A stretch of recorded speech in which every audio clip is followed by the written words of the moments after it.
First ever factory outlet Mukunda jewellery KPHB Kothapet Khammam Somajiguda Hanamkonda. నమస్తే రమ్మగారు. నమస్తే జయ. రమ్మగారు, ఇప్పుడు ఈ దసరా పండుగకు సంబంధించి కొన్ని అనుమానాలు, సందేహాలు, కొన్ని ప్రశ్నలు మనకి చూసే ఆడియన్స్ దగ్గర నుంచి కూడా చాలా సందేహాలు ఉన్నాయి రమ్మగారు. ధర్మ సందేహాలు ఒక్కొక్కటి మీ ముందు పెడతాను. ముందు ఒక మాట చెప్తాను జయ. చెప్పండి అండి. ధర్మ సందేహం అంటే ధర్మం అంటే ఏమిటి? నీతి, నిజాయితీ, ఏదో పూజా విధానం, సంప్రదాయం కదా. మనం ప్రతిసారి చెప్తాం స్వధర్మే నిధనం శ్రేయ.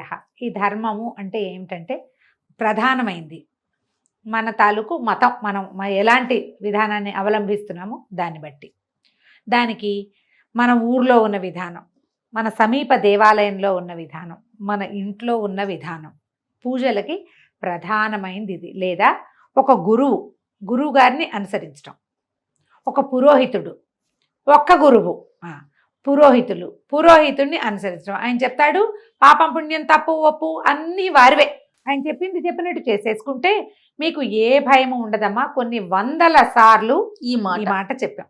మనం సోషల్ మీడియా ఫాలో అయితే ఒక్కొక్కరు ఒక్కొక్కటి చెప్తారు. మీకు ఎవరైతే వీడియోలో చెప్తారో, వీటిలలో చెప్తారో వాళ్ళు మీకు అందుబాటులో ఉండరు. అవును, నా పాయింట్ అర్థమవుతుంది. నేను మిమ్మల్ని మిస్లీడ్ చేయటం కానీ, విమర్శించటం కానీ, పెద్దవారిని తప్పు పట్టడం కానీ కాదు. ఇది క్లియర్గా చెప్తున్నా. వారు మీకు అందుబాటులో ఉండరు. మీకు ఈ విధానంలో వందల అనుమానాలు వస్తాయి. అవును, ఎందుకంటే అది మీది కాదు, ఆయన ఎవరో చెప్పింది చేస్తున్నారు మీరు. అప్పుడు మీరుకి ఎంత భయంగా ఉంటుందమ్మా కదా. అవును గారు. అందుకని వాటికి వెళ్ళకండి. మీకు అందుబాటులో ఉండే వాళ్ళ చెప్పింది చేసుకోండి. తప్పకుండా. పూజల్లో ఎందుకంటే మీరు భయపడి జీవితాన్ని దుర్భరంగా చేసేసుకుంటున్నారు చాలా మంది. ఆ కాంప్లికేషన్ జోలికి వెళ్ళద్దు. ఇప్పుడు మన డౌట్లలోకి వద్దాం. కలశం పెట్టుకుంటాం కదండి, కలశానికి ప్రత్యేకించి ఏమన్నా పూజ చేయాలా, నివేదన పెట్టాలా, ఎలా అసలు కలశాన్ని మనం ఎలా తయారు చేసుకోవాలి? దేవి భాగవతంలో కలశం గురించి ఒక వివరంగా చెప్తారు జయ. ఒక చెంబు, పాత్ర కాదు, చెంబు. కలశము అంటేనే చెంబు. పైకి మెడ దగ్గర సన్నగా ఉండి ముఖం దగ్గర ఇట్లా వెడల్పుగా ఉండేది కావాలి కలశం. అది రాగి, వెండి, ఇత్తడి. ఇవి కుదరకపోతే మట్టి బహుశ్రేష్టం, అది కూడా పెట్టుకోవచ్చు. ఈ పెట్టుకున్న పాత్రని శుభ్రంగా ఉండాలి, అది బాగా చక్కగా తోమి పసుపు రాసి బొట్టు పెట్టి దాంట్లో జలం కానీ ధాన్యం కానీ నింపాలి. జలము లేదా ధాన్యము, నీరు, ధాన్యం. అక్షతలు వేయాలి. పసుపు కుంకుమ కూడా వేసుకోవచ్చు. దానిపైన పంచ పల్లవాలు అంటే అండి మర్రి, రావి, జువ్వి, మేడి, మామిడి 5 ఇవి పెట్టి దాని మీద ఒక నారికేళం, ఒక కొబ్బరికాయని పెట్టి దాన్ని అలంకరించి మనం ఏ స్వామినైతే పూజిస్తున్నామో, ఏ అమ్మనైతే పూజిస్తున్నామో ఆమెను అందులో ఆవాహన చేసుకోవాలి. ఓకే. అయితే ఇప్పుడు మర్రి, రావి, జువ్వి, మేడి ఇవన్నీ దొరకవు. మనకు సులువుగా దొరికేది ఏమిటి? మామిడి. తమలపాకులు పెడుతున్నారు చాలా మంది. అవునండి, తమలపాకులు చెప్పబడలేదు, మామిడి చెప్పబడ్డాయి. మామిడి సులువుగా దొరుకుతుంది. ఈ మామిడి ఆకులు పెట్టి దాని మీద కొబ్బరికాయ పెట్టుకుంటాం. దాన్ని అలంకరణార్థం వస్త్రం ఏదైనా చక్కగా మడత పెట్టి దాని మీదకి పెడతాం. దానికి బొట్టు పెట్టి అలంకారం చేసుకుని మనం ఏ స్వామిని పూజిస్తున్నామో సత్యనారాయణ స్వామి వ్రతాల్లో చేసుకుంటాం. ఇందులో సుగంధ ద్రవ్యాలు వేయాలి ఈ కలశంలో అని చెప్పబడలేదు. సుగంధ ద్రవ్యాలు వేస్తారు, ఏలక్కాయలు, బెల్లము అవి ఇవి కదా వేసుకుంటున్నారు చాలా మంది. అది చెప్పబడలా. మీకు అవన్నీ ఆసక్తి ఉంటే మీ ఇష్టం, కానీ విధానం అయితే ఇది. ఈ కలశాన్ని పంచపల్లవాలతోటి కలశాన్ని ఏర్పరచడం అని చెప్తారు. ఈ కలశంలో ఉన్న జలం మన పూజ అయిపోయాక, ఒకవేళ నీరుంటే కలశంలో ఆ నీరు మన పూజలు అయిపోయి 9 రోజులు పెట్టుకున్నాం అనుకో, 9 రోజులు పెడితే ఇప్పుడు నేను పైదాకా నీరు పోసి దాని మీద కొబ్బరికాయ పెట్టామనుకో, ఆలోచించండి, ఈ తడి తగిలి కొబ్బరికాయ పాడవచ్చు కదా. అవును. 9 రోజులు ఉంచుకుంటాం. ఈ దసరా 10వ రోజును తీస్తాం, లేదా 9వ రోజు రాత్రే ఉద్వాసన చెప్పి తీసేస్తాం. నాని కొబ్బరికాయ ఏదైనా ఇబ్బంది అవుతుందేమో చూసుకోండి. బియ్యమో ధాన్యమో అయితే ఏమో ఇబ్బంది ఉండదు. ఒక రోజు అయితే మనం 3 రోజులైనా కొబ్బరికాయ నీరు పోసి పెట్టుకోవచ్చు. గంగాజలం పోయటం చాలా శ్రేష్టం. అంత గంగాజలం ఉండాలిగా మన దగ్గర. అదే కదా. అక్కడి నుంచి అయిపోయిన తర్వాత జలాన్ని ఇంట్లో మనం పవిత్రం చేసుకుని మన ఇంట్లో చల్లుకోవటం, మొక్కల్లో పోసుకోవచ్చు. బియ్యం గనక పోస్తే చక్కగా వండేసుకోవచ్చు, ఏమీ భయం లేదు. అది ప్రసాదంగా భావించద్దు, వండుకొని మనం తినచ్చు. అక్కడి నుంచి ఈ కొబ్బరికాయ ఏం చెయ్యాలి, మనం మండపారాధన చేసి ఎవరైనా పురోహితుడికో బ్రాహ్మణ దానానికో వాయన దానం లాగా ఇస్తే గనక కలశం మీద కొబ్బరికాయ కూడా వారికి ఇచ్చేయచ్చు. ఒకవేళ అలా ఇవ్వలేదు, మనమే ఉంచుకున్నాం, కొబ్బరికాయను కొట్టి ప్రసాదంగా స్వీకరించవచ్చు. ఆ కొబ్బరికాయను అలాగే దాచాలి, పూజలోనే ఉంచుకోవాలి అనుకోకండి. కొబ్బరికాయలు అవి పూజలో ఉంచుకుంటే కొన్నాళ్ళకి పాడవచ్చు, ఎండిపోవచ్చు. ఆ డొలక ఏం చెయ్యాలి, ఆ డిప్ప ఏం చెయ్యాలి, డిప్ప కూడా ప్రసాదమే, అలా భావించద్దమ్మా. అన్ని కాంప్లికేషన్స్ చేసుకోకండి. పైన మనం జాకెట్ ముక్క రవిక పెడతాం కదా, దాన్ని ఏంటి రమ్మగారు, దాన్ని మనం పురోహితుడికి ఇస్తే రవిక పట్టు కూడా వారికి ఇచ్చేస్తాం, లేకపోతే మనం కుట్టించుకోవచ్చు. ఓకే, మనం కుట్టించుకోవచ్చు. కలశం పెట్టుకునేందుకు సింపుల్ విధానం ఇది. అక్కడి నుంచి కలశం పెట్టుకుంటామా, పెట్టుకున్నప్పుడు ఏం చేయాలి, మనకి మన సత్యనారాయణ వ్రతంలో చెప్పినట్టుగానే ఒక చిన్న ప్రతిమా విశేషం ఏదైనా, ఒక చిన్న ప్రతిమ కానీ అమ్మవారిదో దుర్గదో లక్ష్మిదో ఎవరుంటే మన దగ్గర చిన్న ప్రతిమ పెట్టుకుని ఆ ప్రతిమా స్వరూపానికి చేసుకోవాలి. ఆ ప్రతిమకి మనం పూజ చేసుకోవాలి. ప్రతిమకి ఇప్పుడు కుంకుమ పూజ, ఇంత కలశం మీద ఇట్లా కుంకుమ చల్లలేం కదమ్మా, కాబట్టి చిన్న ప్రతిమ కనుక పెట్టుకుని ఆ కలశం పెట్టి కలశం దగ్గర ప్రతిమా విశేషం పెట్టుకుని మనం గౌరీదేవిని పెట్టుకోవచ్చా, గౌరిని పెట్టుకోవచ్చు, గౌరిని పెడతాం. గౌరితో పాటు ఒక చిన్న ప్రతిమ పెట్టుకుని, ఇప్పుడు నువ్వు అభిషేకం చేయాలనుకుంటావు, కలశానికి చేస్తావా, చేయలేము.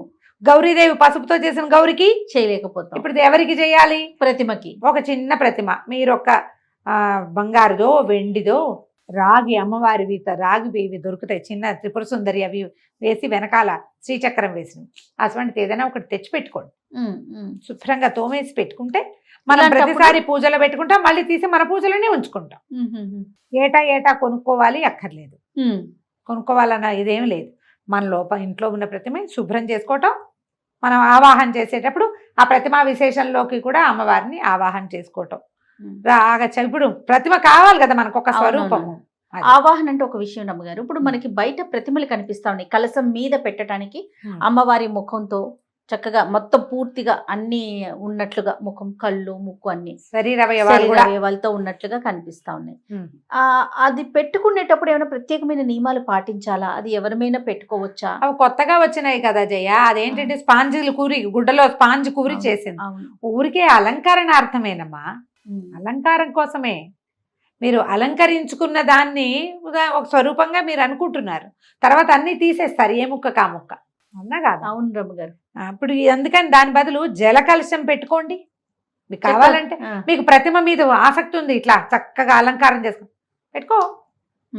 అక్కడ నువ్వు పసుపులు కుంకాలు విసరవు, వేయలేకపోతాం, పువ్వులు వేసుకో, పువ్వులు పెట్టి చక్కగా అలంకారం చేసుకుంటాం. మీరు అలంకారణార్థం చేసుకునే ప్రతిమ వెనకాల ఇక్కడ కలశం, కింద చిట్టి ప్రతిమ ఏదైనా, కాసు రూపు, చిన్న అన్నపూర్ణాదేవి విగ్రహాలు ఉంటాయి అది పెట్టుకోవచ్చు, లలితాదేవి విగ్రహాలు ఉంటాయి ఇంతవి, లేదా ఇంత కాసు బంగారు కాసు 1 గ్రాము ఒట్టి కాసు కొనుక్కోండి, రింగ్ ఉన్నది కాకుండా 1 గ్రామ్తో అన్ని పూజలు ఆవిడకే చేసుకోండి. నైవేద్యాలు ఏమైనా ప్రత్యేకించి పెట్టారా రమ్మగారు కలశం పెట్టినప్పుడు? దసరా నైవేదనలో అన్న నివేదన ఎలాగూ చేస్తాం కదా జయ. ఇప్పుడు చెప్తా దీని మీద ఏంటంటే, మీరే కలశం పెట్టుకుని అది కలశం కలశం కలశం అని 100 సార్లు అనుకుంటే అక్కడేదో పవర్ వచ్చేదమ్మా, మంత్రంతో పవర్ వస్తుంది దానికి. నాకు ఇలా చెప్పడం అయ్యో పాపం అనిపిస్తోంది, కానీ మీరు ఆలోచించండి, తెలియాలి కదా రమ్మగారు. ఇప్పుడు ఒక చెంబులో నీళ్లు పోసి 4 మామిడి ఆకులు పెట్టి దాని మీద కొబ్బరికాయ పెట్టి నువ్వు చేసి అది పెడితే పవర్ రాదు. ఆ పవర్ రావడానికి కావలసిన సాధనం ఇది. ఆ శక్తి ఎక్కడ ఎలా వస్తుంది, మంత్రంతో. నువ్వు అది చేయకుండా అది లేనప్పుడు దీనికి ఎట్లా వచ్చి, అందరికి మంత్రాలు రావు కదా రమ్మగారు, మరి ఎప్పుడు ఏంటి చెప్పండి. అందుకని చక్కగా పుస్తకంలో ఉన్న పూజా విధానం ప్రకారం ఓ ప్రతిమ పెట్టుకోండి, ఇది పెట్టుకోండి అని చెప్తే అంత మటుకే చేయండి అమ్మా, ఎక్కువకి వెళ్ళొద్దు. 2 కావాలంటే కష్టం కదా. ఇప్పుడు నువ్వు అలా పెట్టి కావాలంటే పురోహితుడిని పెట్టి చేసుకోండి. దసరా నవరాత్రులు ఆయన చేస్తాడు ప్రాణప్రతిష్ఠ మంత్రంతో. ఈ పూజే నువ్వు కావాలంటే చక్కగా పువ్వులతో అలంకారం చేసి చక్కగా యాదేవి సర్వభూతేషు మాతృరూపేణ సంస్థిత ఇది చదువుతుంటూ వేసుకుంటుండు. చదివిన దాని ఫలితం, వేసిన దాని ఫలితం తప్పకుండా వస్తుంది, అంతే కదా. చక్కగా స్తోత్రాలు చదువుకోండి. ఈ కలశము ఆవాహన లాంటివి పెద్దవి రానివి వచ్చా మీరు హాయిగా చేసుకోండి, మీకు ప్రశ్నలే ఉండవు. వచ్చిన వాళ్ళకి బాధ ఏముంది? అంతేగా. బాధ లేదు కదా. అవును అవును. ఇది చెప్పాలనిపిస్తుంది జయ. ఏంటంటే మేము కలశం పెట్టి పూజ చేస్తాము అలాంటివి చెప్తూ ఉంటారు అందరూ. కలశం పెట్టుకోండి అని చెప్తారు పెద్దవాళ్ళు కొంతమంది. దాన్ని చేసేయాలనిపిస్తుంది, అది ఎట్లా చేయాలో తెలియదు. అవును. ఏదో చేయటం వల్ల మనకి ఏదైనా వచ్చేస్తుంది అనుకోవద్దు. చేసేది శ్రద్ధగా చేయాలి. డాంబికానికి పోవద్దు. డంబాచారంతో గ్రాండ్ అని చేసే దాంతో ఫలితం రాదు. ఓకే. మీరు చేసే కాస్త చిన్నది ఎప్పుడూ చేసుకునేది రెగ్యులర్గా, శ్రద్ధగా, నియమంగా, ఆసక్తితోటి, ప్రేమతోటి, భగవంతుడి మీద నమ్మకంతో చేస్తే సరిపోతుంది. నువ్వు ప్రేమతో డంబాచారం చెయ్యవు. నువ్వు డంబాచారం ఎప్పుడు డంబం కోసం, గొప్ప కోసమే చేస్తావు. అంతే. కరెక్ట్ అండి. కదా. అవునండి. ఆలోచించి దిగండి దేంట్లోకైనా. చక్కగా ఓ పురోహితుని ఏర్పాటు చేసుకుని చేసుకోవచ్చమ్మా. ఎంత బాగుంటుందో. దసరా ఉత్సవం నాకు ఎంత సరదానో అట్లా చేయాలని. అవునా. ఇంట్లో కుదరదు అట్లా. కానీ నేను మాకు పాఠశాలలో చక్కగా అసలు ఎంత బాగుంటుందో, బహుపరాకులు చెప్తూ ఎంత బాగా చేస్తారో. మంచి వేద విద్యార్థులు చాలా మంది ఉన్నారు. చాలా బాగుంటుంది.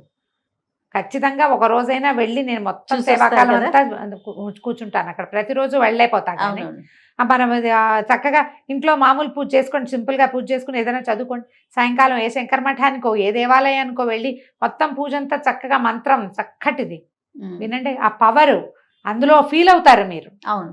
ఒక స్పెల్ లాగా ఉంటుంది, అందులోకి వెళ్ళిపోతాం. దానివల్ల చాలా ఫలితం వస్తుందమ్మా. సంతోషం రమ్మ గారు. నమస్తే.